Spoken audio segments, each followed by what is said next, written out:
الحمد لله وكفى وسلام على عباده الذين اصطفى أما بعد فأعوذ بالله من الشيطان الرجيم بسم الله الرحمن الرحيم قل هل يستوي الذين يعلمون والذين لا يعلمون وقال النبي صلى الله عليه وسلم الناس معادن كمعادن الذهب والفضة خيارهم في الجاهلية خيارهم في الإسلام إذا فقهوا وقال النبي صلى الله عليه وسلم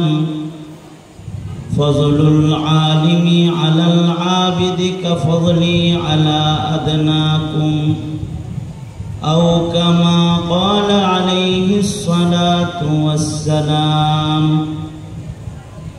اللهم صل على محمد وعلى آل محمد كما صليت على إبراهيم وعلى آل إبراهيم إنك حميد مجيد اللهم بارك على محمد وعلى آل محمد كما باركت على إبراهيم وعلى آل إبراهيم إنك حميد مجيد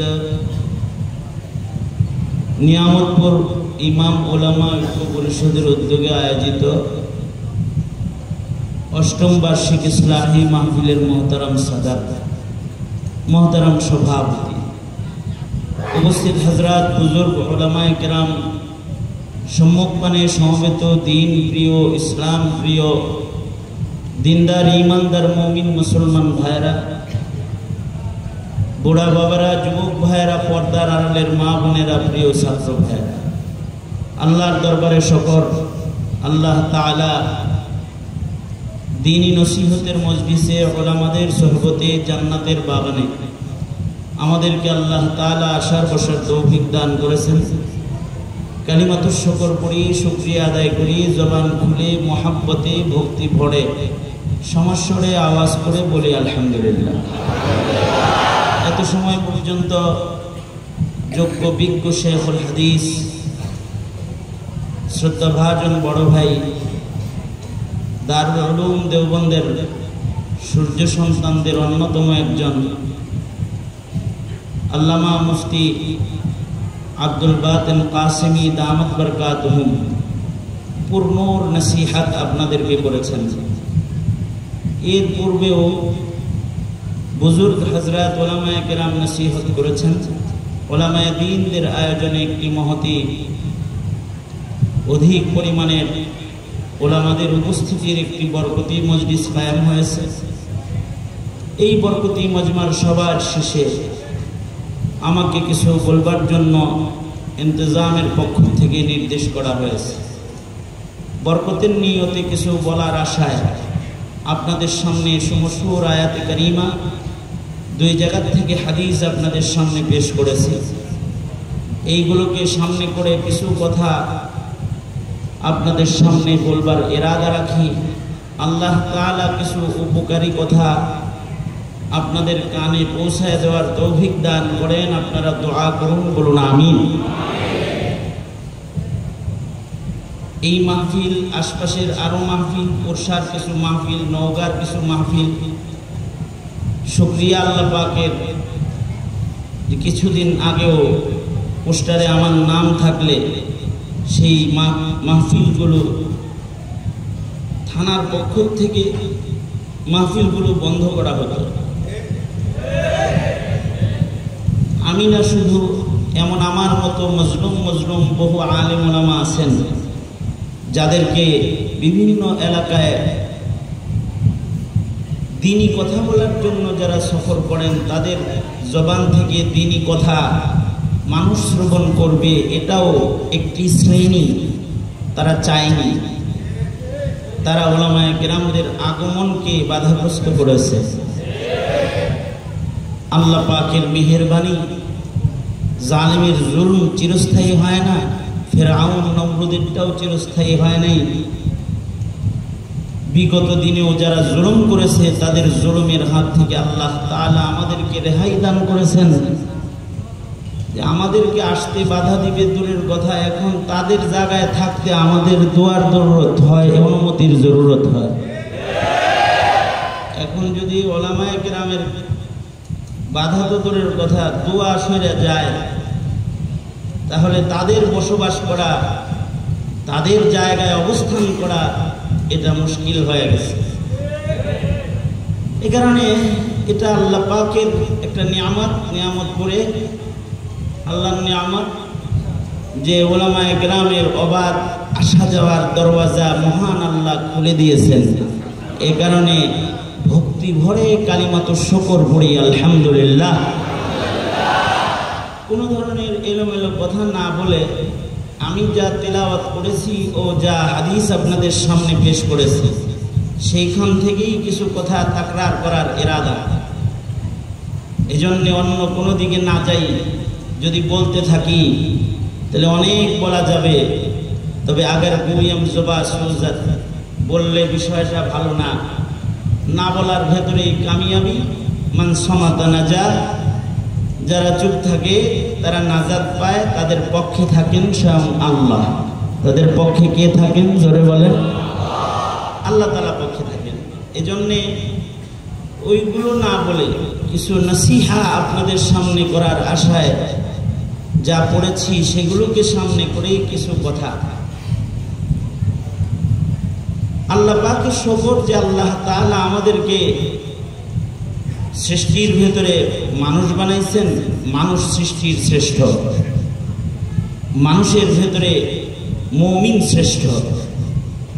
মুমিনদের ভেতরে আল্লাহ পাক আহলে ইলমের মর্যাদা বৃদ্ধি করেছেন। যারা ইলমওয়ালা তারা আল্লাহ পাকের কাছে দান। মানুষ তো সৃষ্টির শ্রেষ্ঠ।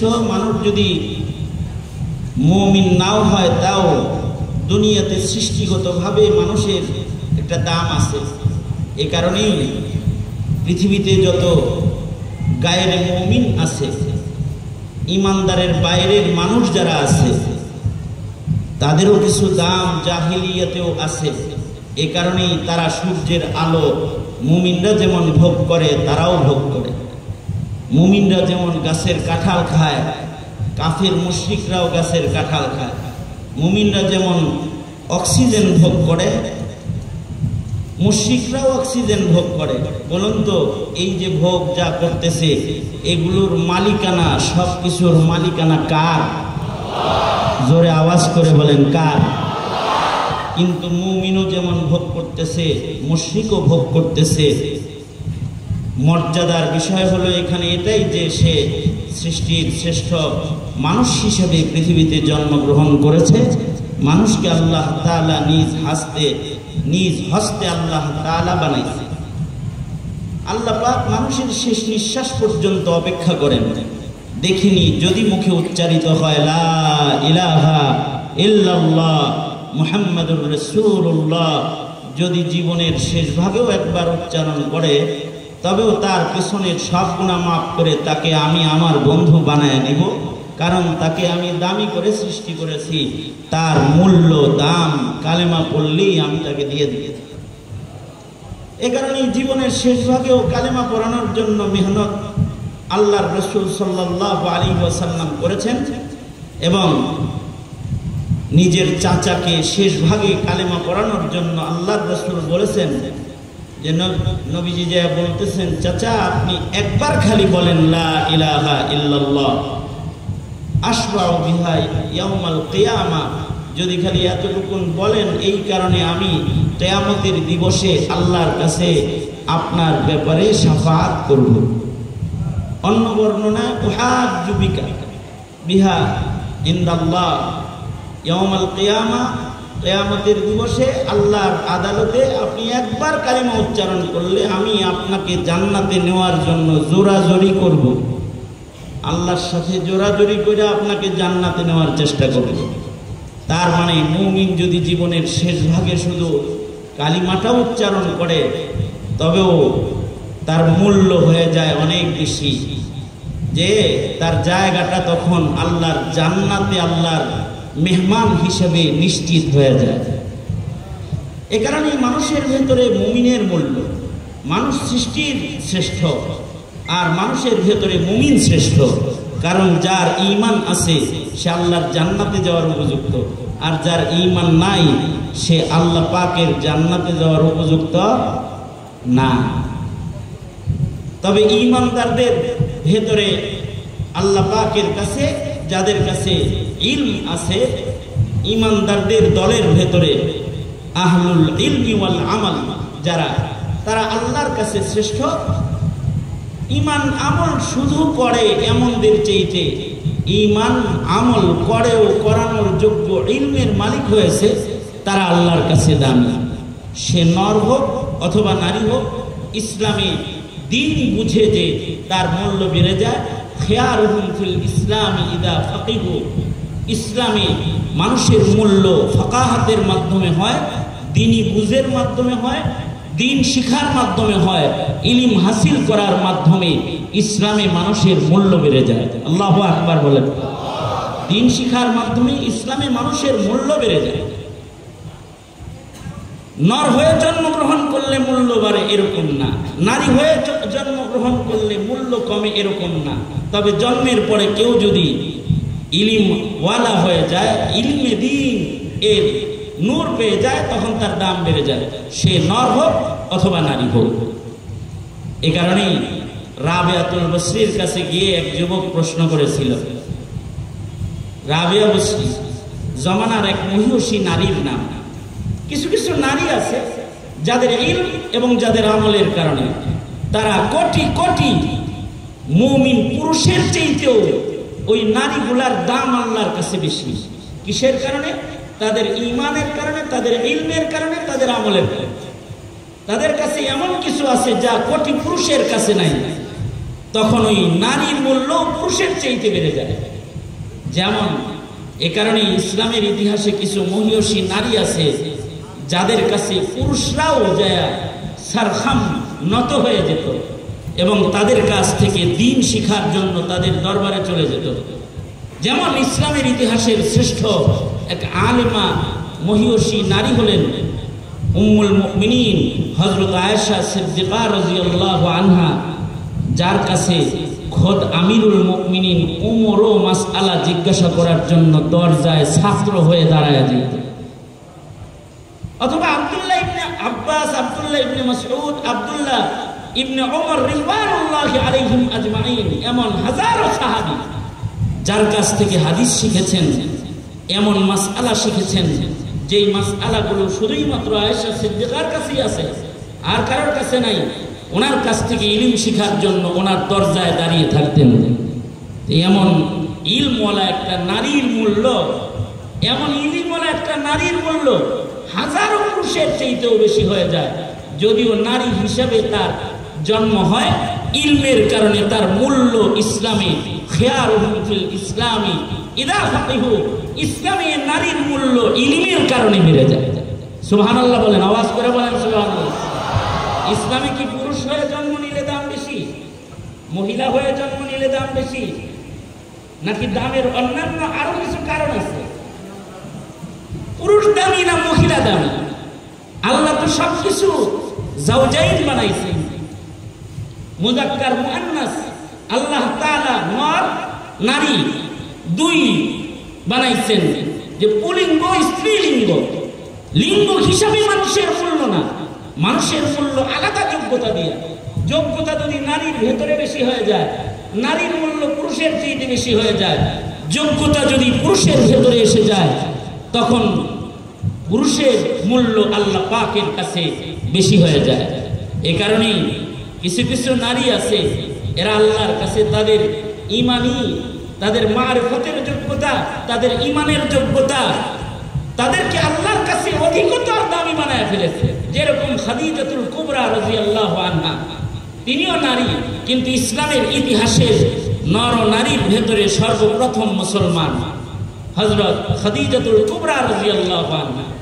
এ কারণে আল্লাহর কাছে ওনার আলাদা একটা দামও আছে। ওনার ঈমানের কারণে, ওনার ফাকাহাত, ওনার বুঝের কারণে, খাদিজাতুল কুবরার বুঝ, দ্বীনি বুঝ সর্বোচ্চ হওয়ার কারণে নবীজিকে তালাশ করে নিজে নবীজির হাতে নিজেকে সঁপে দিয়েছেন। সুবহানাল্লাহ আওয়াজ করে বলেন। এটা ওনার দ্বীনি বুঝের কারণে, নবীজিকে উনি চিনেছেন, বুঝেছেন। ফাকাহাতের কারণে উনি নবীর ঘর পর্যন্ত এসে পৌঁছতে পেরেছেন এবং নবী পাকের সান্নিধ্যে থেকে আল্লাহ পাকের সালাম পাওয়ার উপযুক্ত একটা নারীতে পরিণত হয়েছে। আল্লাহ পাকের সালাম পাওয়ার উপযুক্ত নারী হয়েছেন, যে আল্লাহ তাআলা নবীজির মাধ্যমে নিজে এই নারীকে সালাম পৌঁছাইছেন। আল্লাহু আকবার, জোরে করে বলেন। পুরুষ না কিন্তু নারী। শুধুই মাত্র জন্মের পরে এই সালাম পায়া দামি তা না, মরার পরেও দামি।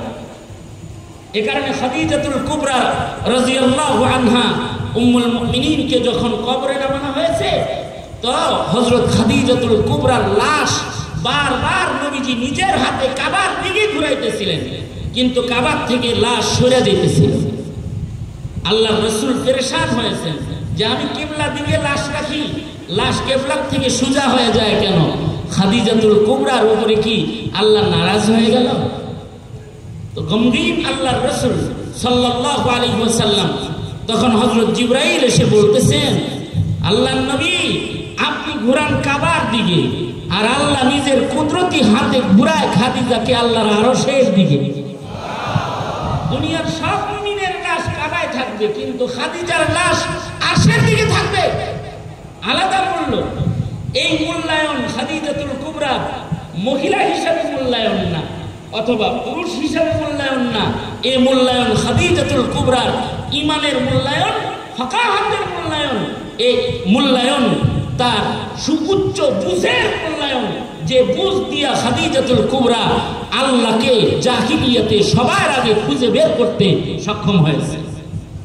সুতরাং ইসলামে নর নারী হিসেবে দাম না, দামটা হলো ইলম হিসেবে। এ কারণে কারোর কাছে যদি ইলম থাকে, তার কাছে আলেমও যায়, তার কাছে মানুষও যায়। তার ক্ষমতার চেয়ারে বসে মানুষ টাকা লাগে না। কারোর কাছে ক্ষমতা যতক্ষণ থাকে মানুষ তার কাছে যায়, ক্ষমতা হারিয়ে গেলে নদীর মাঝখানে শেষ করে ঘুরতে হয়, তার কাছে কেউ যায় না। কিন্তু কারোর কাছে বাধা দিয়ে রাখা যায় না, বাধার প্রাচীর ডেঙ্গিয়ে তার কাছে মানুষ চলে যায়। কেন চলে যায়? এটা তার ইনসান হিসেবে আলাদা কিছু যোগ্যতা, যে যোগ্যতাগুলো আল্লাহর কাছে পছন্দের, এই যোগ্যতার কারণে তার কাছে চলে যায়। এই কারণে আয়েশা সিদ্দিকা রাদিয়াল্লাহু আনহার দরজায় সারাদিন মানুষ আসতো। সারাদিন আয়েশা সিদ্দিকা রাদিয়াল্লাহু আনহার কাছে মানুষ আসা যাওয়া করত। কি জন্য? ওনার কাছে ইলম ও মারিফাত থাকার কারণে ওনার কাছে মানুষের আসা যাওয়া ছিল। একদিনে ওনার দরজায় কত মানুষ আসা যাওয়া করত, এর একটা পরিসংখ্যান করতে হাদিসের একটি বর্ণনার দিকে আমরা নজর করতে পারি।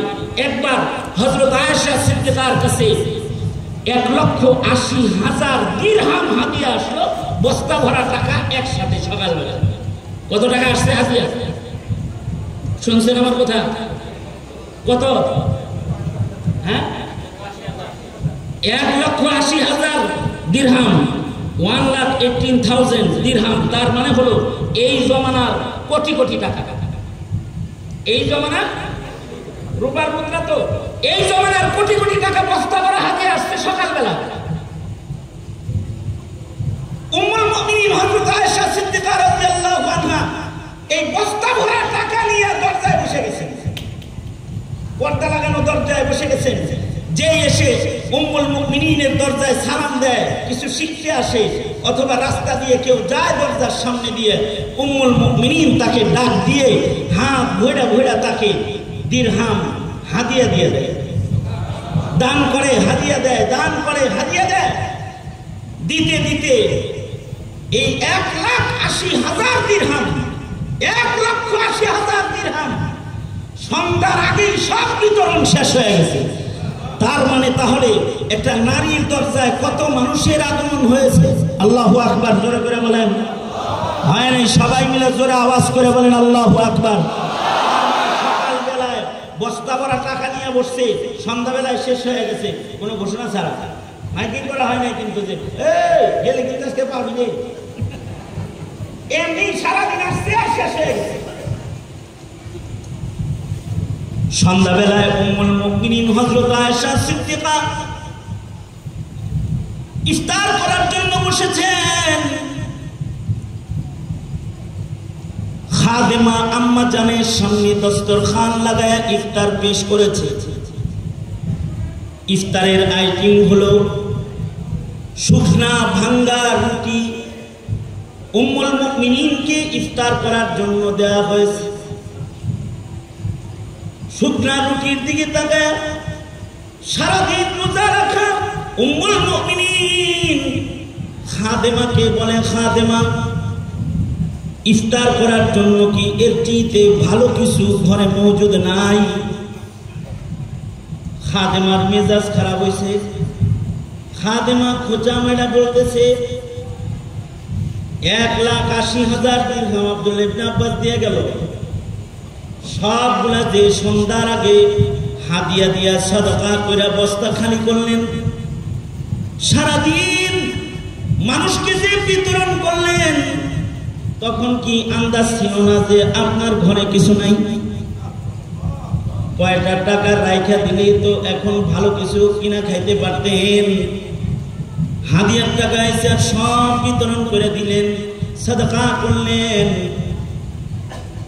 হযরত উম্মুল মুমিনিন চোখের পানি ফেলে বলে, খাদেমা এমন কথা বলে তুমি আমায় কষ্ট দিও না। রবের প্রেমে বসে বসে যখন আমি সাদাকা করতেছিলাম, আল্লাহ পাকের প্রেম ভুলাইয়া দিছে, আমার ঘরে কিছু নাই। আল্লাহ পাকের মহব্বতের কারণে আমার ঘরে যে কিছু নাই এটা তো আমার মনেই ছিল না। এই পুরাতন কথা স্মরণ করে আমাকে কষ্ট দিও না। আরেকবার হযরত আমির মুআবিয়া রাদিয়াল্লাহু আনহু বিকাল বেলায়, এই টাকাটা আসছিল সকাল বেলা, সারাদিন ধরে বিতরণ করছে।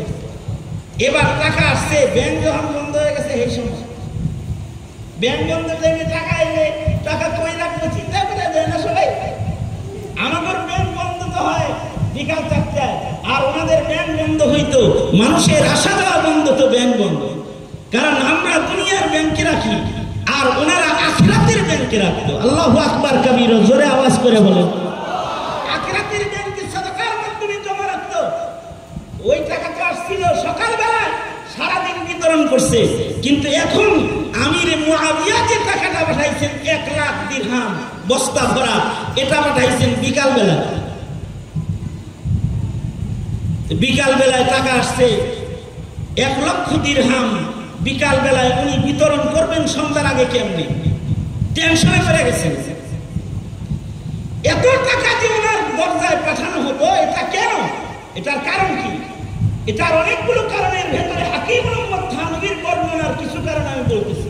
একটা কারণ হলো আয়েশা সিদ্দিকার কাছে ইলম ছিল বিধায় মানুষ বেশি আসতো, তাই ওনার ঘরে বড় বড় বান্ডিল, বড় বড় বস্তা ভরা টাকা সাহাবীরা দিত, যেন উনি ওনার ছাত্র ও ওনার দরজায় আগত মানুষদের মেহমান নেওয়াজি করতে যেন ওনার কষ্ট না হয়।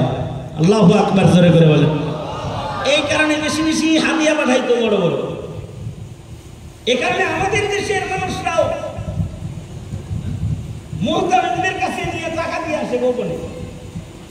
7 নম্বর হুজুর রহমতুল্লাহ আলাইহির কাছে আমি লম্বা সময় ফাঁকে ফাঁকে এসে এসে থাকতাম। কখনো কখনো দেখা যেত উত্তরবঙ্গের ধনীরা ব্যাগ ভরা বান্ডি দিয়ে আসছে। দয়াটাই ঢুকাই আগে বলছে, ভাই অমুক মুহতামিমকে খবর দে, অমুককে খবর দে, অমুককে খবর দে। সন্ধ্যা হওয়ার আগে কেমনি এগুলো আবার অন্য মুহতামিমের বাড়ি পাঠাইয়া দেওয়া যায়। বাস হুজুর বিতরণ করে উত্তরবঙ্গের সব মাদ্রাসাগুলোতে আবার দিয়ে দিছে। অথচ এই টাকাগুলো হুজুরকেই দিছে। হুজুর কিন্তু এগুলো নিজের জন্য না রেখে এগুলো আরেকজনের কাছে তাড়াতাড়ি পাস করে দিছে, এটাকে পরিবেশন করার জন্য আরেকজনের জিম্মায় দিয়ে দিছে। মানুষ কেন দিয়ে আসছে? মানুষও জানে যে এই ওয়ালির সাথে ইলমের সম্পর্ক, এই ওয়ালির সাথে মাদ্রাসার সম্পর্ক, তার দরবারে হাজার হাজার ছাত্র আছে, তার ছাত্রর মাদ্রাসায় হাজার হাজার ছাত্র আছে, তাই 7 নম্বরের টাকার জরুরত আছে। যায়া রশিদও চাইতো না, বলতো হুজুর রাতের আন্ধারে আমি দিয়ে গেলাম, কারো কাছে যেন কয়েন না আমি দিছি, আপনি বিতরণ করে দিয়েন, আল্লাহর বান্দাদেরকে খাওয়ায় দিয়েন, এটা আপনার কাছে জমা রেখে গেল। আল্লাহু আকবার কাবীর। কেন দিছে? ওই যে ওনার কাছে 2000 ছাত্র আছে, এই ছাত্রদের মেহমানদারি করতে হবে না? ঠিক সেম ওই কারণে আয়েশা সিদ্দিকার কাছেও টাকা পয়সা হাদিয়া বেশি যেত, কারণ ওনার কাছে ইলম আছে। হযরত আবু হুরায়রার কাছে হাদিয়া বেশি যেত, কারণ আবু হুরায়রার ছাত্রদেরকে খাওয়ানোর জরুরত আছে। খলিফাতুল মুসলিমিনরা হযরত আবু হুরায়রার কাছে বস্তা ভরে টাকা হাদিয়া পাঠাইত। আর হযরত থানভী রাহমাতুল্লাহ আলাইহি আরেকটা কারণ বলেছেন, সেটা হলো হযরত আয়েশা সিদ্দিকা এমন একটা কামরায় থাকেন, যেই কামরার ভেতরে শুয়ে আছেন বিশ্ব নবী, আপনার আমার নবী, পেয়ারা নবী মুহাম্মদুর রাসূলুল্লাহ সাল্লাল্লাহু আলাইহি ওয়াসাল্লাম। আয়েশার ঘরে টাকা পাঠানো মানে হলো নবীর ঘরে পাঠানো। সুবহানাল্লাহ। আগামীকাল কি বললেন আপনারা? আপনারা কি বুঝছেন বিষয়টা? মানে হযরত আয়েশা সিদ্দিকা যে কামরায় আছেন, এই কামরায় তো শুয়ে আছেন মুহাম্মদুর রাসূলুল্লাহ সাল্লাল্লাহু আলাইহি ওয়াসাল্লাম। তাহলে হযরত আয়েশার ঘরে টাকা পাঠানো মানে টাকাগুলো কার কাছে হাদিয়া পাঠাইলো? আর যদি রাসূল জমিনের উপরে থাকতো, তাহলে সাহাবীরা রাসূলের কাছে সবচেয়ে বড় হাদিয়াটা নিয়ে যেত। নবীজি রওজার ধারে আছেন, আয়েশার ঘরে পাঠাইছে মানে নবীজির কাছে পাঠাইয়া দিছে। কারণ নবীজি কবরে থাকলেও নবীজি তো হায়াতুন নবী। আহলুস সুন্নাত ওয়াল জামাআর আকীদা হলো নবীরা কবরে জিন্দা। জোরে আওয়াজ করে বলেন কবরে জিন্দা। আরো জোরে বলেন কবরে জিন্দা। নবীরা হাইয়ান মাইয়িতাল মুস্তাফিদ, নবীরা জীবিত অমৃত উপকার পৌঁছায় উম্মতকে। নবী তো কবরেও জিন্দা, জিন্দা পয়গম্বরের ঘরে পাঠাইতেছে মানে নবীজি দেখতেছে না, তাহলে জিন্দা পয়গম্বরের খবর হইতেছে না যে কে হাদিয়া পাঠাইছে? তাতে তো রাসূলও খুশি হবে, রাসূলের ঘরে টাকা ঢুকতেছে আর রাসূলের ঘর থেকে সাদাকা হইতেছে, বিতরণ হইতেছে। বাস হযরত আয়েশা সিদ্দিকার ঘরে পাঠায় দিতেন। নবীরা হায়াতুন নবী। এই মাসআলার উপরে ইলমি বহস করার মতো ইলম কালাম আমার নাই। সৌতি আলী জৌহি খালি, আমার মুখ বড় উঁচা কিন্তু ভিতর খালি। তবে কিছু আকলি দালাইল আমি আমার আকাবিরদের ইলম থেকে আপনাদের কাছে দেই বুঝার জন্য, আকলি কিছু কথা যেটা আমাদের দেওবন্দি হযরত উলামায়ে কেরামের ইলমের নূর। আমাদের আকাবিররা বলে কি নবীরা যে কবরে জিন্দা, এ কারণেই তো নবীদের লাশ মাটি হজম করতে পারে না। আল্লাহর রাসূল মাটির উপরে যেমন ছিলেন, মাটির নিচে তেমনই আছেন। জীবিত মানুষের গায়ে মাটি গ্রাস করতে পারে না। জীবিত মানুষের মিরাজ বন্টন হয় না, এ কারণে নবীজির মিরাজ বন্টন হয় না।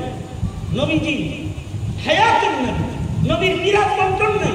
মরা মানুষ হইলে না তার মিরাজ বন্টন আছে। নবীজি তো হায়াতুন নবী, তাই নবীর মিরাজ বন্টন হয় নাই, সম্পদের বন্টন নাই, ভাগ বাটোয়ারা নাই। নবী হায়াতুন নবী বিধায়ী নবীজির বিবি যারা উম্মুল মুমিনিন, তাদের আরেকজনের কাছে কবরে যাওয়ার পরে বিয়া নাই। আপনি আমি মরে গেলে এই বিবি ইদ্দত পালনের পরে অন্যত্র বৈবাহিক বন্ধনে আবদ্ধ হওয়ার অধিকার রাখে, কারণ আপনি আমি তো মরা। গ্রুপ অফ ইন্ডাস্ট্রিজ লিমিটেড, বুঝলেন না এই কথাটা? সুতরাং মরা মানুষের বিবি তো আরেকজনের কাছে বিয়ে দেওয়াই যায়।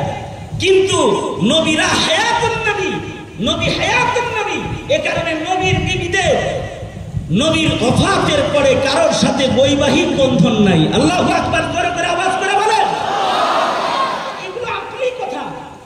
হায়াতুন নবী যেখানে শুয়ে আছে সেখানে টাকা দিলে তো নবীর ঘরেই গেল। এ কারণে সাহাবায়ে কেরাম লম্বা লম্বা হাদিয়া আল্লাহর রাসূলের ঘরে পৌঁছাইতেন। আর হযরত আয়েশা সিদ্দিকা যে এত পুরুষদের সদকা করতেন, কেমনে সদকা করতেন? পর্দা সরায় দেখে সামনে দেয়া করতেন।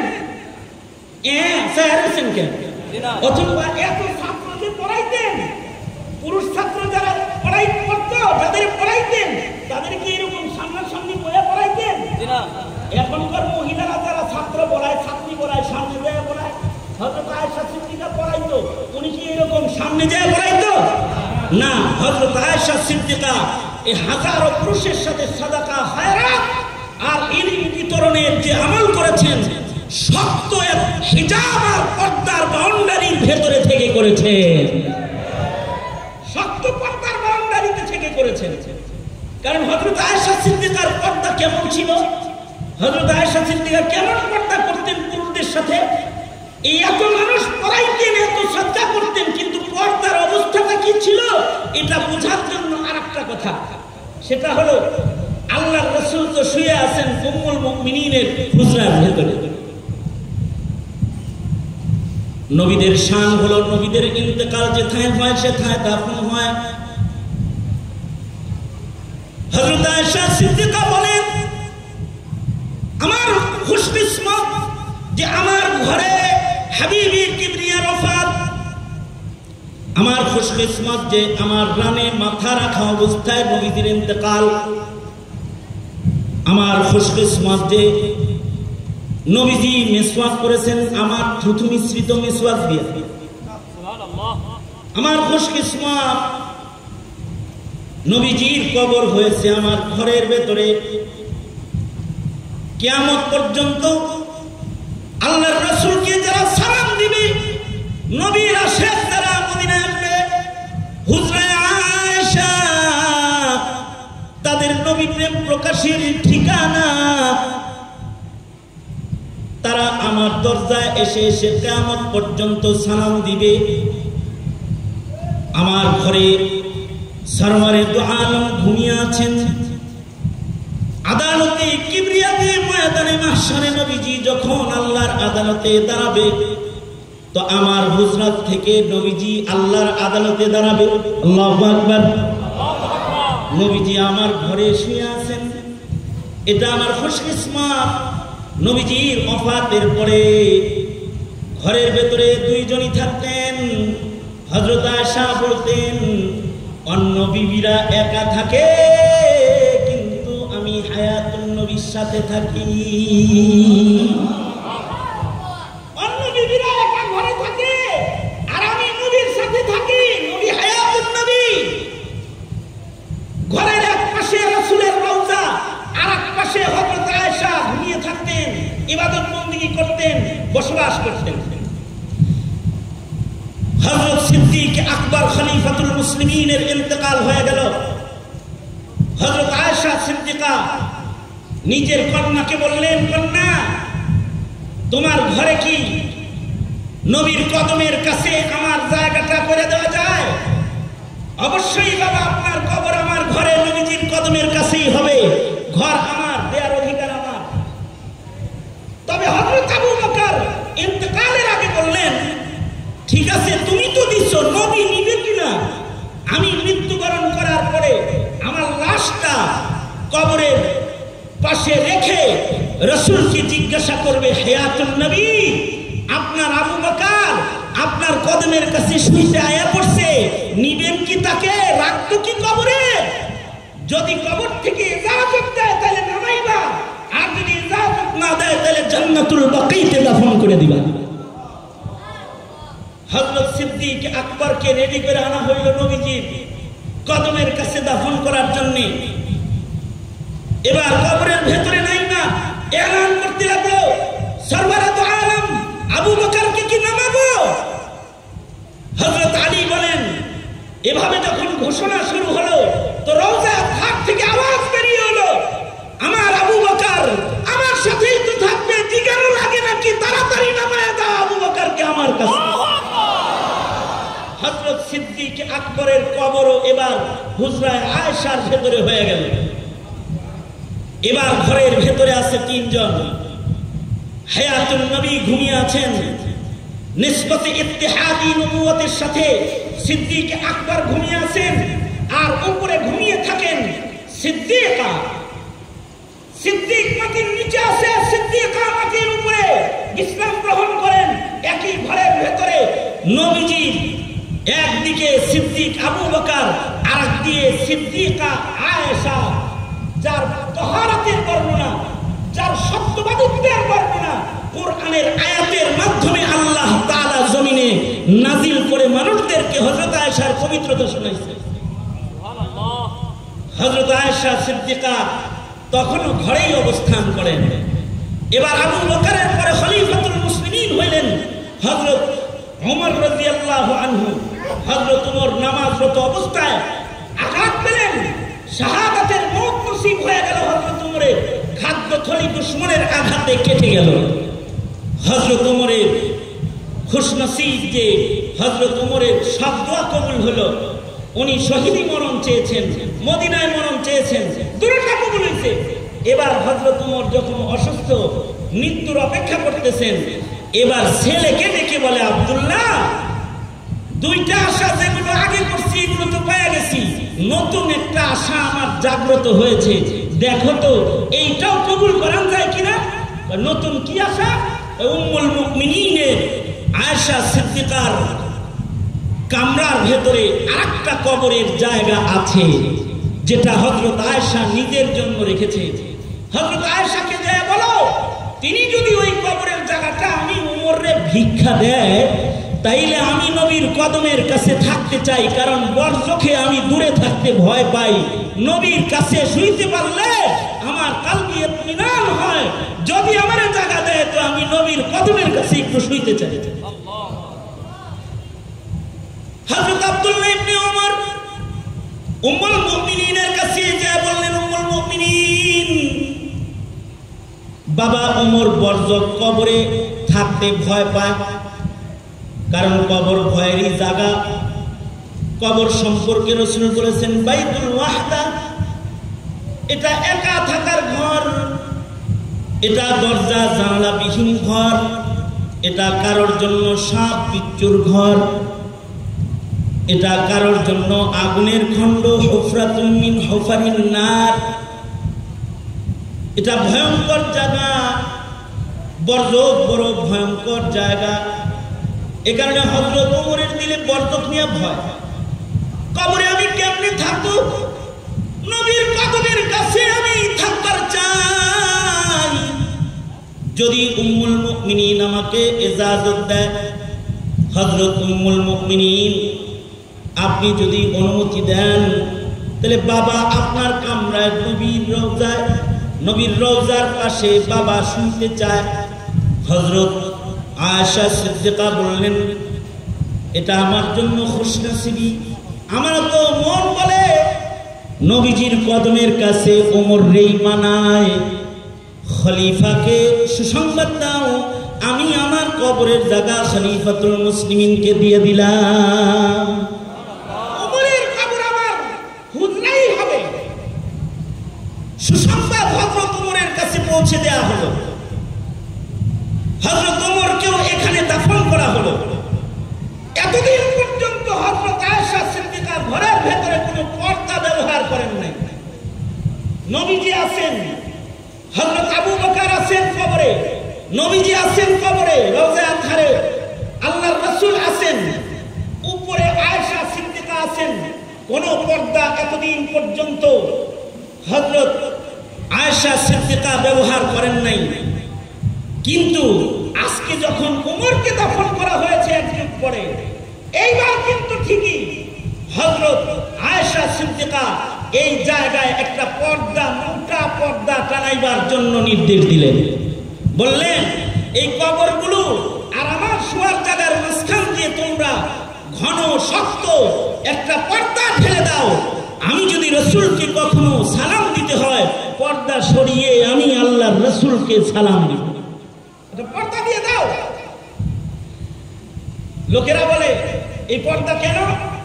পর্দা এই জন্যে, এতদিন তো স্বামী আছে ওই পাশে, আমি আছি, স্বামীর সাথে স্ত্রীর পর্দা নাই। তার মানে হলো নবীজি হায়াতুন নবী, কবরে থাকা অবস্থায় হযরত আয়েশার স্বামী, তাই পর্দা নাই। কিন্তু আপনি মরে যাওয়ার পরে আপনার সাথে আপনার বউয়ের পর্দা আছে, অর্থাৎ আপনার বিবি মরে যাওয়ার সাথে সাথে আপনার পর্দা আছে। ইদ্যত পালনের সাথে সাথে আপনার সাথে আপনার বিবির সম্পর্ক বিচ্ছেদ। কিন্তু হযরত আয়েশা বলে, একদিকে আমার স্বামী আছে, আর একদিকে আমি আছি। আমার পর্দা ছিল না, হিজাবের জরুরত ছিল না। কিছুদিন পরে আমার বাবা এসেছেন আমার ঘরে, বাপের সাথে কন্যার পর্দা নাই, তাই পর্দাবিহীন ঘরে থেকেছি, কোনো অসুবিধা নাই। কিন্তু আজ তো আমার ঘরে ওমর প্রবেশ করেছে, ওমরের সাথে তো আমার পর্দা আছে। আল্লাহু আকবার, জোরে করে বলেন। ওমরের সাথে তো পর্দা আছে। লোকেরা বলে উম্মুল মুমিনিন, কবরের মানুষের সাথেও কি পর্দা করতে হয়? যারা কবরে যায় তাদের সাথেও পর্দা করতে হয়। এটাও কি আল্লাহ পাকের নির্দেশ বা বিধান? হযরত আয়েশা বলেন, এটা আমার লজ্জা, এটা আমার ঈমান, যে আমার পর্দাবিহীন ওমরের কবরের পাশেও থাকতে লজ্জা হয়। আল্লাহু আকবার, জোরে করে বলেন, যে আমার কবরের পাশে পর্দা ছাড়া থাকতে লজ্জা হয়। কবরের পাশে যদি পর্দা ছাড়া থাকতে একটা মুমিনের লজ্জা হয়, এইটা হলো ঈমান। এই ঈমানের কারণে আয়েশা সিদ্দিকা, এই ঈমান আর এই বুঝের কারণে আয়েশার দাম। আর যারা নিজের দেহকে আবৃত করাটাকে লজ্জা মনে করে, এইটা তাদের বেঈমানি। কারণ যার লজ্জা নাই তার ঈমান নাই, যার লজ্জা নাই তার ঈমান নাই। মুমিনা নারীদেরকে আল্লাহ তাআলা তো সৌন্দর্যমণ্ডিত করে সাজিয়েছেন, তাই তাদেরকে পর্দার বিধান দান করেছেন। এ কারণে যোগ্য নারীরা যোগ্য হইলেই সরকারি চাকরি নেয় নাই, আর প্রফেসর হয়ে পুরুষে পড়াইতে যায় নাই। কারণ পুরুষের কর্ম আল্লাহ আলাদা বানাইছেন, নারীর কর্ম আল্লাহ আলাদা বানাইছেন। নারীর কিছু কাজের দ্বারা নারীর মূল্য বাড়াইছেন, পুরুষের কিছু দায়িত্বের দ্বারা পুরুষের মর্যাদা বাড়াইছেন। আবার নারীর কিছু কুরবানির মাধ্যমে নারীর মর্যাদাও পুরুষের চাইতে কখনো কখনো 3 গুণ বাড়িয়ে শরীয়তে ইসলাম তুলে ধরেছেন। বোঝা যায় যে ইসলামে মানুষের মর্যাদা নর ও নারী হিসেবে না, তার কর্ম, তার কুরবানি ও তার যোগ্যতার কারণে তার মূল্য বেড়ে যায়। ঠিক কিনা, জোরে বলে। হযরত আয়েশা সিদ্দিকার যেমন ইলমের কারণে দাম, রাবিয়া বসরির ওইরকম তার মারিফাতের কারণে, তার ইলম ও আমলের কারণে রাবিয়ার দাম। রাবিয়া বসরির কাছেও মানুষ যাইতো। এক যুবক গিয়ে রাবিয়া বসরিকে জিজ্ঞেস করতেছে, রাবিয়া বসরিকে জিজ্ঞেস করে যে আম্মা জান, আপনার কাছে মাসালা জানতে আসছি। তো মাসালা বলে দিছে। এবার কয়, ইস আম্মা জান, মাসালা জানতে আপনার কাছে আইতে হয়, আপনি একটু মসজিদে যায় মাসালা সবাই শিখাইতে পারেন না। যদি প্রকাশ্যে শিক্ষক হয়ে ইমাম হয়ে শিখাইতে পারতেন, তাইলে আপনার দাম ছাত্র কত বাড়ত। আসলে বেটি মানুষ হয়ে ঠকে গেছে। কে বলতেছে এই কথা? ছাত্র বলতেছে রাবেয়াকে, যে বেটি হয়ে কি হইছে, মহিলা হয়ে ঠকছেন। মহিলা হয়ে ঠকছেন বিদায় প্রকাশ্যে যে এরকম ওয়াজ করতে পারেন না। পর্দার থেকে একজন আমরা যা আসি তাই করান। যদি পুরুষ হইতেন তাহলে জিততেন, যে কত ছাত্র হইতো, কত মানুষ পড়াইতে পারতেন। কারণ পুরুষের দাম তো বেশি। হে কইতাছে আর কি, যে পুরুষের দাম বেশি। পুরুষের দাম বেশি, এটা তুমি কেমনে বলতে? পুরুষকে আল্লাহ তাআলা ইমাম দান করেছে, নবুয়ত দান করেছে। কোন মহিলাকে ইমাম সাহেব হইব, মুয়াজ্জিন সাহেব হইব, যা হইব এটা তো পুরুষরাই হইব। পুরুষরা একটা দাম আছে না পুরুষের? কি বলেন? আপনাদের এলাকায় কোন মহিলা ইমামতি পায়? এই কথা বলেন। কিন্তু আমার বয়ান শেষ, বয়ান অনেক শুনছেন আপনারা, এই শেষ কথা বলতেছি। আপনাদের এলাকায় কোন মহিলা ইমামতি পায়? মুয়াজ্জিন তো পায় মনে হয়, খাদেমগিরি। আরে ঢোকার অনুমতি পারমিশন হয় না, এতে কাজ করতে পারবো তো? এতে কাজ করতে পারবো?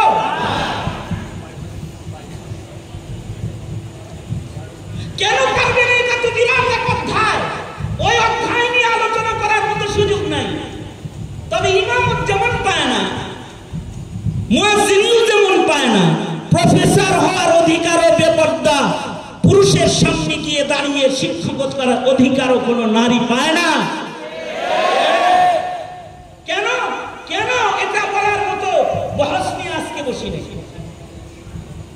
এবং এই কারণেই নারীকে নবুয়ত দেওয়া হয় না, কারণ সব জায়গায় যাওয়ার অধিকার সে পায় না।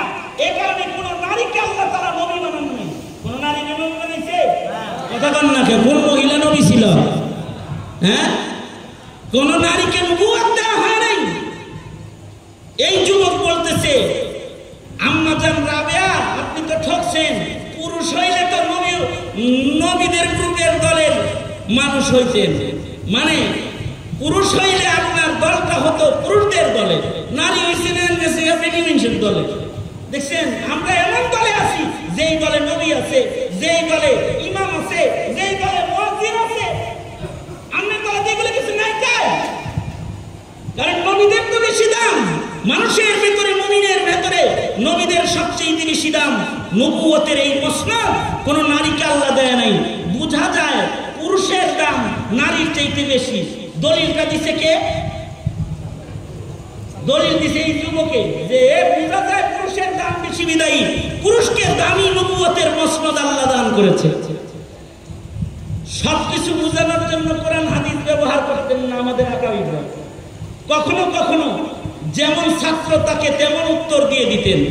বলতেন, দেখো মহিলা পুরুষের চাইতেও অনেক বেশি দামি বিধায়ী পৃথিবীতে পুরুষ ছাড়া মানুষ পৃথিবীতে আল্লাহ পাঠাইছে, কিন্তু নারী ছাড়া কোনো নবীকে আল্লাহ জমিনে পাঠায় না। নারী ছাড়া কোনো নবীরও জমিনে পাঠায় না। দেখো না, ঈসা আলাইহিস সালাম বাপ ছাড়া, কিন্তু হ্যাঁ মা ছাড়া না, বাপ ছাড়া মানুষ এসেছে। কিন্তু মায়ের গুরুত্ব দুনিয়ার মাটির উপরে এত যে মা বিহীন কোন নবী পাঠানো আল্লাহ তাআলা পছন্দ করেন নাই। আল্লাহু আকবার করে বলেন। তাইলে বোঝা যায় পুরুষের চাইতে নারীর মর্যাদা পর্দার ভেতরে অথবা ঘরের ভেতরে বাচ্চা পেটে নিয়েও আল্লাহর কাছে অনেক বেশি। এটা তো দুনিয়ার মাটিতে বেশি।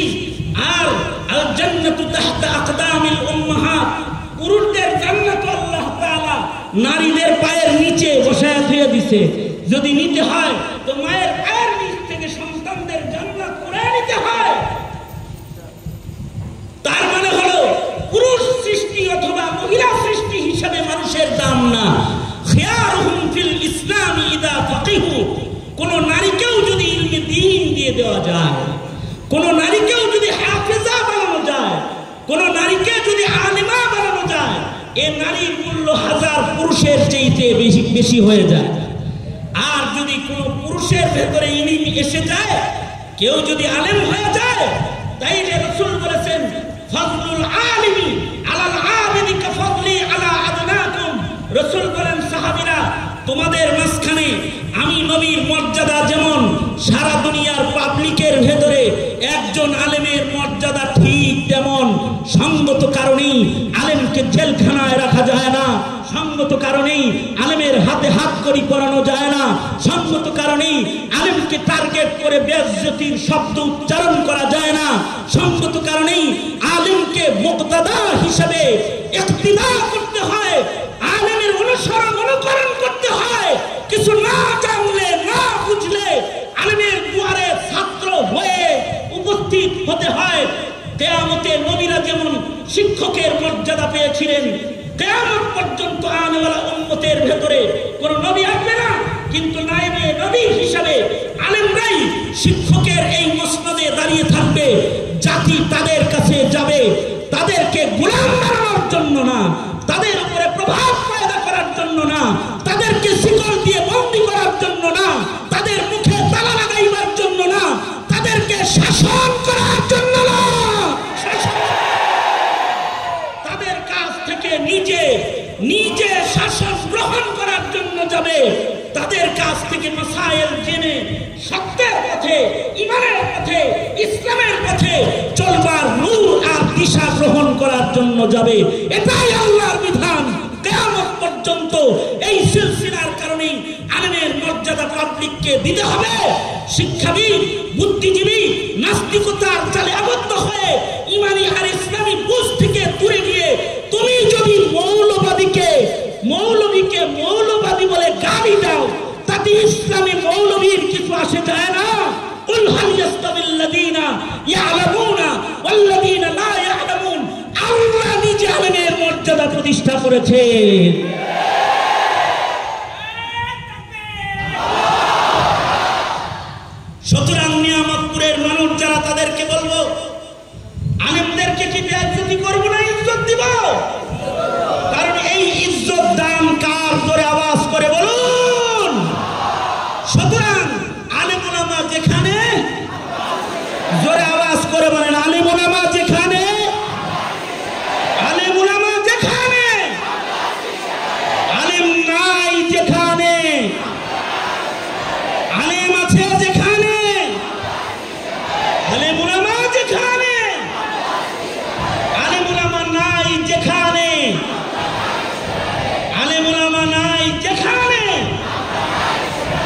উলামায়ে কেরাম যেখানে, হ্যাঁ এই স্লোগান মনে থাকবে তো মুসলমানের আওলাদ, এই মনে থাকবে তো ইনশাআল্লাহ, মনে থাকবে তো? কার কার মনে থাকবে? দু হাত উঁচু করে দেখাও।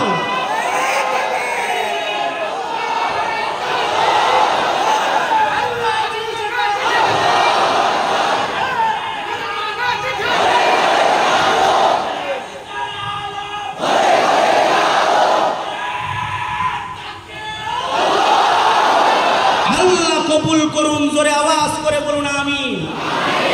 এবার যদি আপনাদেরকে বলে যে আলেমদের কথা শুনল না, ওরা জঙ্গি, ওরা তালেবান, ওরা সন্ত্রাসী, ওরা ফিতনা করে, ওরা মৌলবাদী, তো ওদেরকে বলবেন তুই জঙ্গি, তুই সন্ত্রাসী, তুই ইহুদির দালাল, তুই নাসারার দালাল। আওয়াজ করে বলেন ঠিক না ঠিক করে বলেন। ওদেরকে বলবেন আলেম ওলামা হলো এ মিল্লাতের রাহবার। সঙ্গত কারণে আলেম ওলামা যা বলবে 17 কোটি মুসলমান সেটাই শুনবে এবং শুনছে, শুনবে, শুনতে থাকবে। যেদিন শুনবে না সেদিন এ ধরনী আল্লাহ পাক, জোরে আওয়াজ করে বলেন আল্লাহ পাক, সেদিন কিয়ামত হয়ে যাবে।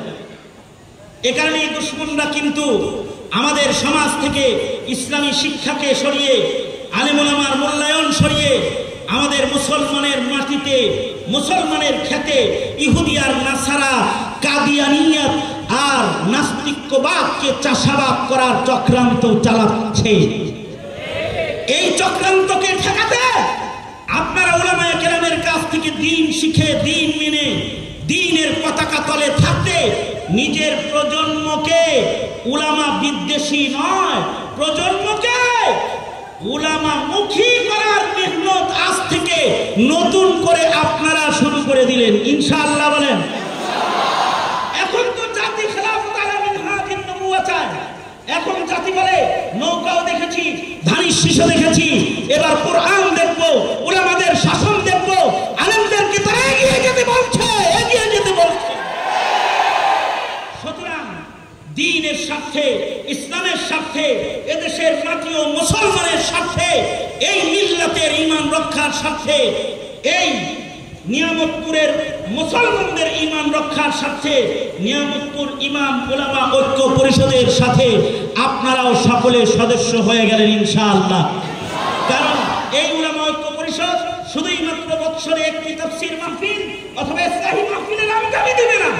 তারা বিধবাদের সেবা, দরিদ্র দুঃখীদের সেবা, এতিম লালন পালন, দুস্থ মানুষের পাশে দাঁড়িয়ে যাওয়া, অভাবী অসুস্থ মানুষের সুচিকিৎসা গ্রহণ করার থেকে শুরু করে খিদমতে খালকের বড় বড় কাজ তারা আঞ্জাম দিবে বলে তাদের ইশতেহারে তারা আপনাদেরকে বলেছে।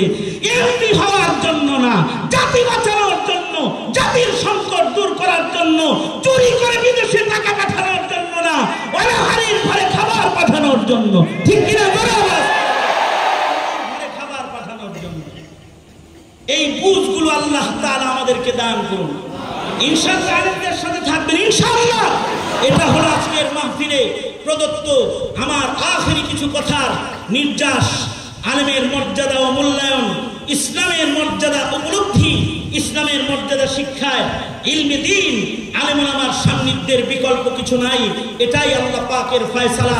আল্লাহ আমাদেরকে সহি বুঝ দান করুন। আছি ইনশাআল্লাহ, থাকবো আলেমদের সাথে ইনশাআল্লাহ। আবার হাত তুলি। ওই যে একটা রুমাল পাঠাই দিছি, ওই যে এই সংস্থার কল্যাণের কাজে কোনো জোরাজোরি না, খুশি মনে যা দিবেন বাস শরীক করার জন্য, এ সংগঠনের প্রতি আপনাদের প্রীতি ভালোবাসা বৃদ্ধি করার জন্য। কোনো মায়ের সন্তান এখান থেকে উঠবেন না, রুমালগুলো আসবে আর সাথে সাথে মোনাজাত হবে। আখেরি মোনাজাত করে এখান থেকে যাব ইনশাআল্লাহ। বিসমিল্লাহ বলে পকেটে হাত দিয়ে দেন। ছাত্ররা ভেতরে ঢুকে পড়ো, ব্যাগ নিয়ে ঢুকে পড়ো, ব্যাগ নিয়ে ঢুকে পড়ো। আমার সাথে একটু দোয়া করে যান, কারণ আমি সুদীর্ঘ 1টা বছর দোয়া করেছি জেলখানায়, আমার সাথে আমিন বলার কেউ ছিল না। ডেট পড়ে গেছে আবার, এই জন্য আমার উপরে সবার অভিযোগ, হুজুর প্রতি বছর আমাকে কষ্ট দেয়, আমাদেরকে কষ্ট দেয়, ভালো করে একটু মাহফিলটাও করতে দেয় না। আলেম ওলামারও অনেক অভিযোগ, আপনারা যারা আসছেন তাদেরও অনেক অভিযোগ। কিন্তু শীতেও কিন্তু বৃষ্টি কয় না, এটা হুজুর আপনার লোকে আমরা না। শীতেও কিন্তু বৃষ্টি হয়। তারপরেও আমার একটা উসুল আছে, আমি এত আগে কখনো তারিখ দিয়ে নিজেকে বন্দি করি না, যেহেতু 2 বছর কষ্ট দিয়ে ফেলেছি। আর এই উলামা পরিষদ আমাকে এত মহব্বত করে যে তারা আমার দিকে তাকিয়েই থাকে, এ কারণে তাদের ইজ্জতে আর আপনারা যে বৃষ্টির ভেতরে কষ্ট করেছেন এর সম্মানে আগামী বছরের তারিখ এখন ঘোষণা হচ্ছে, বৃষ্টিতে না শীতে, ইনশাআল্লাহ নভেম্বরের প্রথম সপ্তাহে 4 তারিখে ইনশাআল্লাহ ইমাম উলামা ঐক্য পরিষদের এই বিশাল তাফসীর গণজমায়েত এবং মাহফিল অনুষ্ঠিত হবে শীত মৌসুমে ইনশাআল্লাহ। আপনারা কি এখন যা কষ্ট নিয়ে বয়ান শুনছেন ওই কষ্টগুলো একটু ছাড়ছেন না এখনো গিটটা দিয়ে রাখছেন? হ্যাঁ, ছাড়ছেন, ছেড়ে দিচ্ছেন তো? আশপাশে যেন কোথাও কোনো প্রোগ্রাম এই তারিখে না হয়, আমরা সকলে এখানে একত্রিত হব ইনশাআল্লাহ। মুসলমানদের একত্রিত হওয়ার মাধ্যমেও বাতিলের ভিত নড়ে যায়। কথা বলেন, আওয়াজ করে বলেন ঠিক না ঠিক, জোরে আওয়াজ করে বলেন, আরো জোরে আওয়াজ করে বলেন ঠিক না ঠিক, জোরে আওয়াজ করে বলেন। সুতরাং এই বৃহৎ আয়োজনটির মর্যাদা আমরা সকলে দিব এবং আগামী সম্মেলনকে সফল করবার জন্য উলামা পরিষদের পাশে আমরা সকলে থাকব। আল্লাহ তাআলা আমাদের সবাইকে বলুন, মুরব্বীরা কেউ প্রস্তুত হবে, সবাই ইস্তিগফার করি। আস্তাগফিরুল্লাহাল্লাযী লা ইলাহা ইল্লা হুয়াল হাইয়ুল কাইয়্যুম ওয়া আতুবু ইলাইহি আস্তাগফিরুল্লাহ রাব্বী মিন কুল্লি যামবিন ওয়া আতুবু ইলাইহি লা হাওলা ওয়ালা কুওয়াতা ইল্লা বিল্লাহিল আলিয়্যিল আযীম। এই জামাল সাহেব আর জামাল সাহেব এখান থেকে উলামায়ে কেরামদেরকে নিয়ে কাফেলা সহ আমার ইসলাহি মজলিসে যোগদান করে, কারণ আমার মুজাহিদিনদের মধ্যে সেও একজন। ওই পাশে দোস্তের এখানে ইসলাহি মজলিস হয় মহাদেবপুরে। আপনারা এখান থেকে উলামা হযরতরা যদি কখনো বছরে আমারে সারা বছর কানে ধরে ধরে আনবেন, আমরা যাদের যাইতে মনে চায় তারা ইসলাহি মাহফিলে জামাল সাহেবের সাথে যোগাযোগ করে চলে যাবেন ইনশাআল্লাহ। দাওয়াত দিয়ে গেলাম। আল্লাহ তাআলা আমাদেরকে ইসলাহি মেহনত বেশি বেশি করার তৌফিক দান করেন।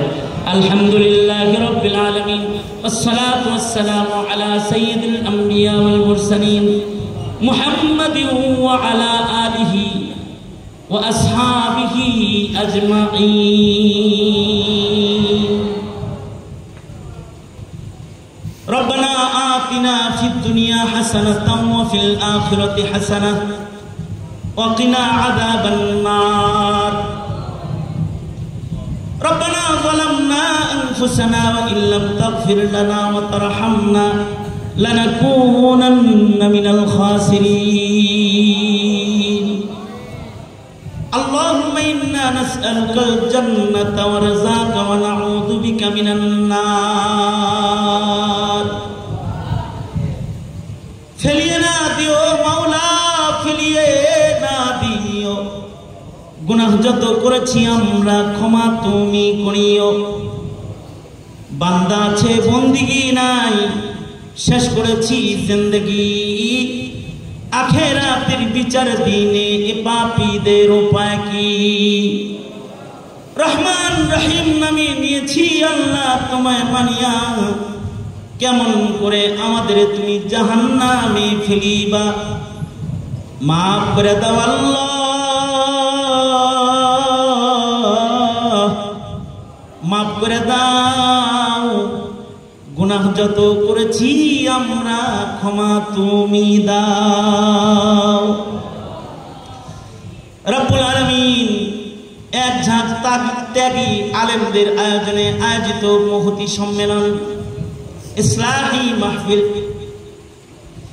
যোগ্য বুজুর্গ আলেম দ্বীন যাদের সিনাকে তুমি ইলমে হাদিসের নূর দিয়ে ভরে রেখেছো, যোগ্য যোগ্য উলামায়ে কেরাম রাতের তাহাজ্জুদের লজ্জত দিয়ে যাদের পায়ে তুমি শক্তি দান করেছো, তোমার খৌফ ও খাশিয়াতের চোখের পানি দিয়ে যাদের চোখকে তুমি মালামাল করেছো, উলামায়ে উম্মতের এক মুবারক জামাত নালায়েকের সাথে দুইটা হাত এই মুহূর্তে তোমার আদালতে কিবরিয়াতে বাড়ায় ধরেছে। রব্বুল আলামিন হাজারো অযোগ্যতাকে বুকে নিয়ে কিছু কথা বলেছি, রব্বুল আলামিন ইয়া আল্লাহ মৌমাছির ঝাঁকের মতো চাকের মতো বসে তোমার বান্দারা বয়ান শুনেছে। প্রচন্ড গরমের ভেতরে ঘন্টার পর ঘন্টা যদি আরো আলোচনা হতো তোমার বান্দারা মাথা নাড়াইতো না। আল্লাহ কোরআন প্রেমিক এ জামাত নিয়ে তোমার কাছে হাত পেতেছি। ওগো আল্লাহ জিন্দেগি গুনাহ করে করে আমরা বরবাদ করে ফেলেছি। এমন কোনো গুনাহ নাই যে গুনার দুর্গন্ধ আমাদের আমলনামায় নাই। আল্লাহ আমাদের গুনার দিকে যদি তুমি তাকাও, তোমার জাহান্নামের আগুনের ইন্ধন হওয়া ছাড়া আর কোনো রাস্তা নাই। আল্লাহ আমাদের গুনার দিকে না তাকায় তোমার গফফার শানের দিকে তুমি নজর করে তাকাও। ও আল্লাহ আমাদের জিন্দেগীর সব গুনাহ মাফ করে আমাদের নাম তোমার মাগফুর বান্দার দপ্তরে তুমি উঠায় দাও। আল্লাহ জেনে না জেনে অন্ধকারে গোপনে প্রকাশ্যে যত পাপ করেছি ক্ষমা করে দাও। আল্লাহ শয়তানের ধোঁকায় নফসের তাড়নায় যত অপরাধ করেছি ক্ষমা করে দাও। লজ্জতে ইবাদতের নিয়ামত আমাদেরকে দাও। গুনার ঘৃণা আমাদের দিলের ভেতরে তুমি বসায় দাও। বুড়াদের আবু বকর বানায় দাও। প্রত্যেকটা যুবকের জওয়ানি তোমার কাছে আমানত দিয়ে গেলাম। আল্লাহ যৌবনের গুনাহ থেকে ওদের ধরে ধরে তুমি বাঁচাও। পর্দার আড়ালের মা বোনদেরে হযরত ফাতেমা খাদিজাতুল কুবরার মতন বানায় দাও। আল্লাহ ইলমে নাফি দান করো, ফাহম সমঝ দান করো, ফাকাহাতের ধন দিয়ে মুসলিম নর নারীকে তুমি সম্মান বৃদ্ধি করে দাও। আল্লাহ রব্বুল আলামিন যা কিছু আলোচনা হয়েছে সহি বুঝে থেকে তোমার বান্দাদেরকে তুমি দান করো। আল্লাহ রব্বুল আলামিন সারা দুনিয়ায় যত মুসলিম মুসলমান রয়েছে খুসুসান ফিলিস্তিনের মুসলমানদের জন্য মদদ পাঠায় দাও। ইয়া আল্লাহ কাশ্মীর ফিলিস্তিনের মুসলমানদের মদদ করো। রব্বুল আলামিন ইরাকের মুসলমানদের মদদ করো। ইয়া আল্লাহ শ্রীলঙ্কার মুসলমানদের মদদ করো। ইয়া আল্লাহ বসনিয়া চেচনিয়ার মুসলমানদের মদদ করো। বাংলার মুসলমানদেরকে মদদ নসরত করো। আল্লাহ রব্বুল আলামিন চাকরিজীবীর চাকরিতে বরকত দাও, ব্যবসায়ীর ব্যবসায় বরকত দাও, বেপানাহকে পানাহ দাও, বেরুজিকে রুজি দাও, অসুস্থ বান্দাদেরকে সুস্থ করে দাও। ইয়া আল্লাহ তোমার দ্বীনের জন্য কোরবানি করার তৌফিক সকলের তুমি দান করো। ও আল্লাহ জিন্দেগীর এমন কোন মুনাজাত বাদ নাই যে মুনাজাতে মা বাবার কথা তোমার আদালতে বলি নাই। আল্লাহ গো নিজের হাতে অনেকে নিজের মা কবরে রেখেছে, নিজের হাতে অনেকে নিজের বাপ কবরে রেখেছে। জীবনে কোনোদিন মা ডাক যাদের নসিব হবে না, জীবনে কোনোদিন আব্বা ডাক যাদের নসিব হবে না, ওগো আল্লাহ মেহেরবানি করে তাদের মা বাবার কবর আল্লাহ তুমি জান্নাতের বাগান বানায় দাও। আল্লাহ রব্বুল আলামিন কত আপনজন কবরে রেখেছি আমরা, কেউ ভাই কবরে রেখেছে, কেউ সন্তান নিজের হাতে কবরে রেখেছে, কেউ বন্ধুর লাশ কবরে নামায়েছে, কেউ জোরের বোনকে কবরে নামায়েছে, কেউ নিজের বিবিকে কবরে নামায়েছে। এমন কোনো মানুষ নাই যারা আপনজন কবরে নামায় নাই। ওগো আল্লাহ তাদের কবরগুলা জান্নাতের বাগান বানায় দাও। জানি না কোন দোকানের কাফন আমাদের জন্য রেডি হয়ে গেছে, কোন সপের বাস না জানি আমাদের জন্য পেকে গেছে, কখন জানি মসজিদের কোনার পালকি বাড়ির দুয়ারে দাঁড়ায়া যায়। ওগো আল্লাহ কবরের পালকি পাঠানোর আগে কামেল মুমিনের দপ্তরে আমাদের নাম তুমি উঠায়া দিও। আল্লাহ দূর দারাজ থেকে তোমার যত বান্দারা পায়দল সফর করেছে, কষ্ট করে সফর করে এখানে এসেছে, কদম কদম নেট দিয়ে তাদেরকে বাড়ি ফিরায় দাও। এ আল্লাহ গোলামের সফর সঙ্গী হিসেবে অসংখ্য ওলামা হযরতরা বিভিন্ন জেলা থেকে সফর করে এই সম্মেলনে হাজিরা দিয়েছে।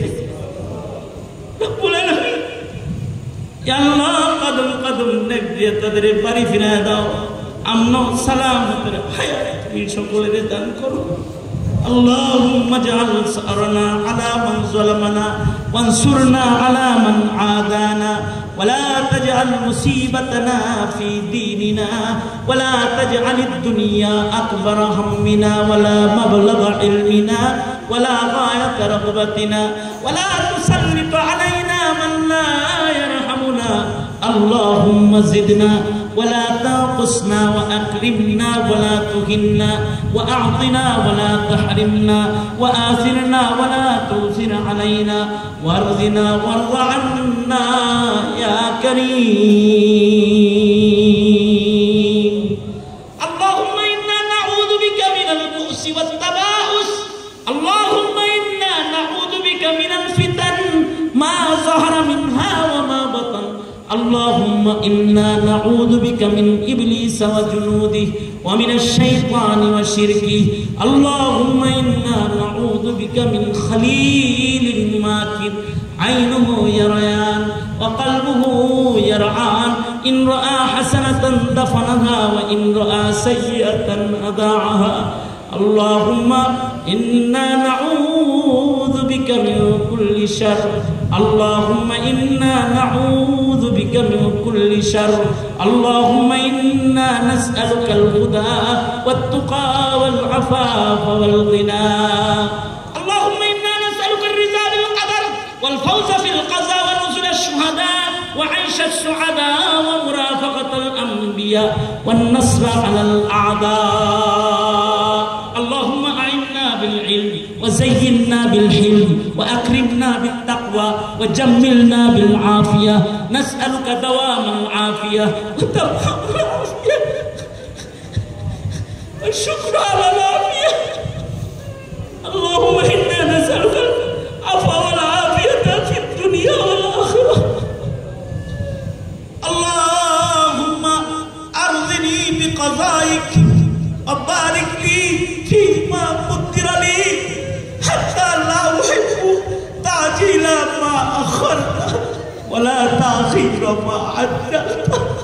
اللهم أحيني ما علمت الحياة خيرا لي وتوفني إذا علمت الوفاة خيرا لي. اللهم أحيني مسكينا وأمتني مسكينا واحشرني في زمرة المساكين. يا جابر العزم الكثير يا رازق الطفل الصغير يا بديع العجائب بالخير يا بديع. اللهم اجعلنا من التوابين واجعلنا من المتطهرين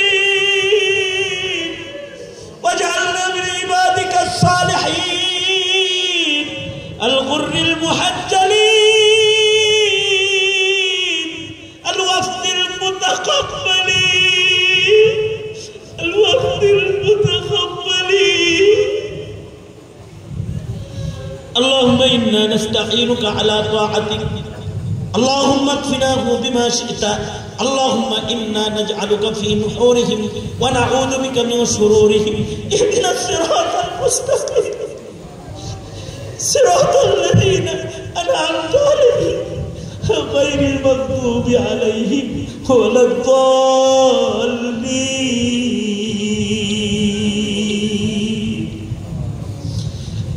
শেষ দরখাস্ত, হে আল্লাহ আমাদের কোন সোলের ভিতরে কোন নাফরমান পাঠাইবেন না আল্লাহ।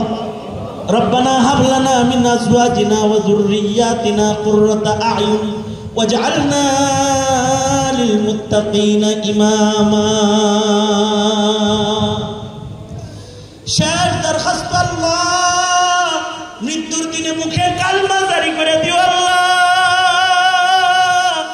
ইমানদার বলে ডাক দিও গো আল্লাহ।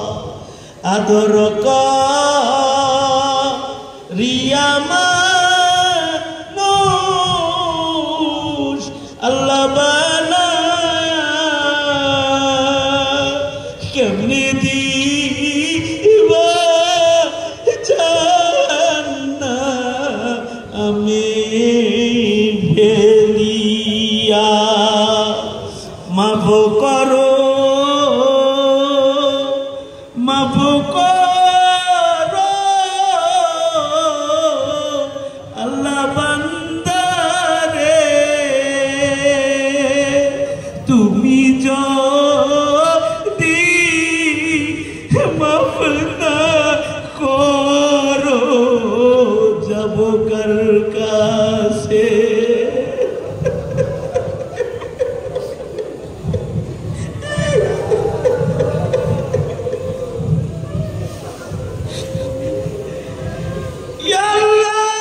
রহমতের হাওয়া চালু করে দাও। ইয়া আল্লাহ, মুসলিম ও মুসলিম সকলকে মিলেমিশে কাঁধে কাঁধ রেখে চলার তৌফিক দাও আল্লাহ। একে অপরের সাম্য মৈত্র ভদ্রতা প্রতিষ্ঠা করে দাও। আপসের ঝগড়া বিবাদ জুলম শয়তান থেকে সকলকে বাঁচাও। সুবহান রাব্বিকা রব্বিল ইজ্জাতি আম্মা ইয়াসিফুনা ওয়া সালামুন আলাল মুরসালিন ওয়ালহামদুলিল্লাহি রব্বিল আলামিন। আসসালামু আলাইকুম ওয়া রাহমাতুল্লাহি ওয়া বারাকাতুহু। মুসাফা হবে না, সালামি বিদায়। আলহামদুলিল্লাহ ভাই, আমরা সকলের বিনয়ের সাথে অনুরোধ করছি এতক্ষণ